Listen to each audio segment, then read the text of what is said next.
Salve fratres, welcome back into the jungle of my channel. Kita akan bicara tentang Calvinisme dan Gnostisisme. Ini penting. John Calvin itu seorang Katolik yang heretik ya. Heresnya apa? Termasuk di dalamnya Gnostisisme. Selain ikonoklasme yang baru saja kita bahas. Pencerahan Roh Kudus ala burning in the bosom. Jadi mari kita buka rahasia yang jarang diungkapkan di ruang-ruang diskusi reformasi. John Calvin, ikon rasionalitas reformed, ternyata menggunakan argumen yang kalau kita jujur lebih mirip mistisisme subjektif daripada sola scriptura yang dikotbahkan dengan lantang.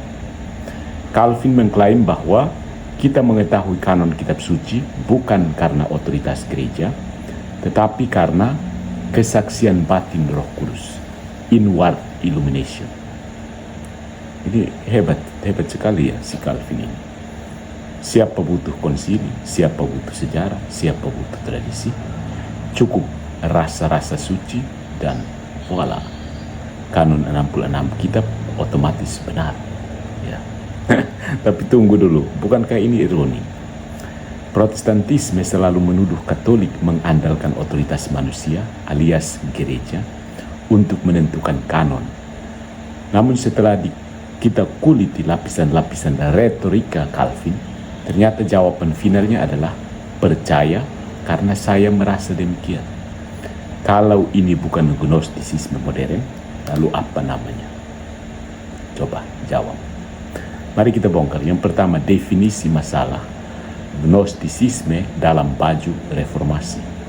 Istilah Gnostik bukan saya pilih asal-asalannya. Secara klasik, Gnostisisme menekankan pengetahuan rahasia gnosis yang diberikan langsung oleh Allah kepada individu tertentu.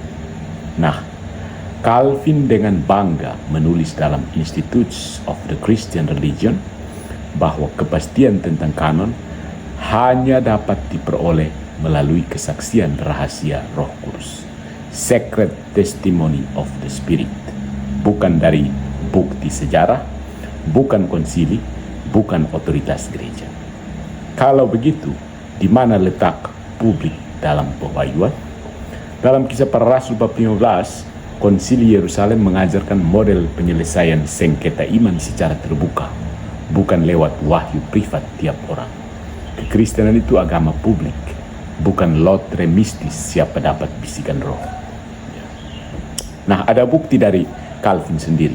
Mari kita kutip Calvin, bukan rumor Katolik, bukan propaganda paus, tetapi kata-kata Calvin sendiri. Kepastian kita tentang kitab suci berasal dari sumber yang lebih tinggi daripada bukti manusia, yaitu kesaksian rahasia Roh Kudus.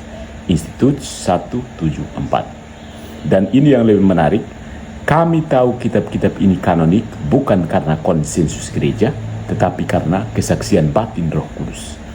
Pengakuan Iman Prancis 1559. Nah, apa bedanya ini dengan Mormon yang mengatakan baca kitab Mormon lalu rasakan burning in the bosom sebagai bukti kebenaran? Bedanya hanya merek, yang satu pakai nama Calvin, yang lain Joseph Smith. Substansinya sama, percaya karena merasa. Ya. Nah, yang ketiga, konsekuensinya Protestan jadi Gnostik, bukan? Ini ironi yang lebih lucu lagi. Protestan selalu menertawakan subjektivisme, tetapi di sini Calvin memberi tiket emas ke Disneyland relativisme.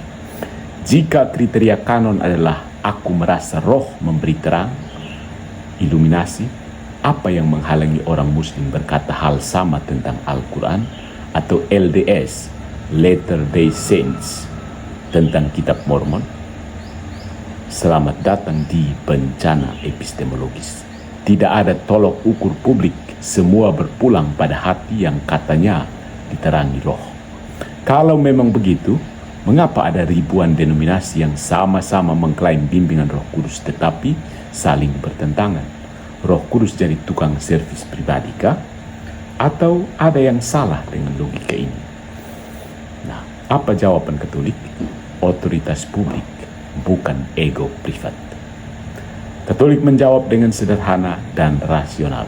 Kanon bukan hasil feeling pribadi, tapi hasil otoritas publik yang Kristus berikan kepada gereja. Matius 16, 18 sampai 19. Gereja tidak menciptakan kitab suci, sama seperti Yohanes Pembaptis tidak menciptakan Yesus. Gereja mengenali dan menegaskan apa yang diwahyukan. Inilah bedanya agama publik dengan agama privat ala Calvin. Kalau Calvin benar, maka semua konsili ekumenis tidak ada gunanya. Dan janji Yesus bahwa Roh Kudus akan menuntun gereja kepada seluruh kebenaran, Yohanes 16:13, gatot alias gagal total. Tapi Calvinlah yang memegang kebenaran tunggal karena dia merasa demikian. Luar biasa, bukan?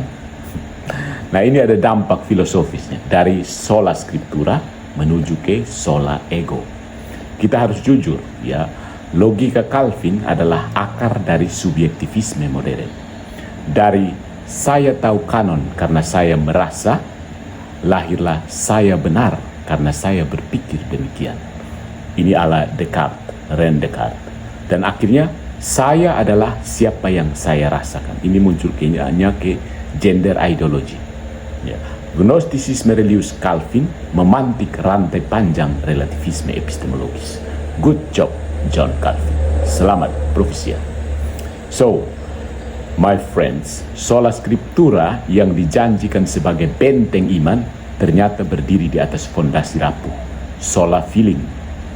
Calvin mengira dirinya sedang menegakkan kitab suci melawan otoritas gereja, tetapi pada akhirnya dia menukar magisterium dengan ego pribadinya, dan banyak orang berlutut di hadapan Calvin. Dari situ lahirlah bukan hanya fragmentasi Protestan, tetapi juga virus subjektivisme yang menggerogoti peradaban. Sebaliknya, Gereja Katolik tetap setia pada model apostolik. Iman bersifat publik, diajarkan oleh otoritas yang diberi mandat Kristus dan dapat diuji oleh sejarah, bukan oleh bisikan batin yang katanya dari Roh Kudus.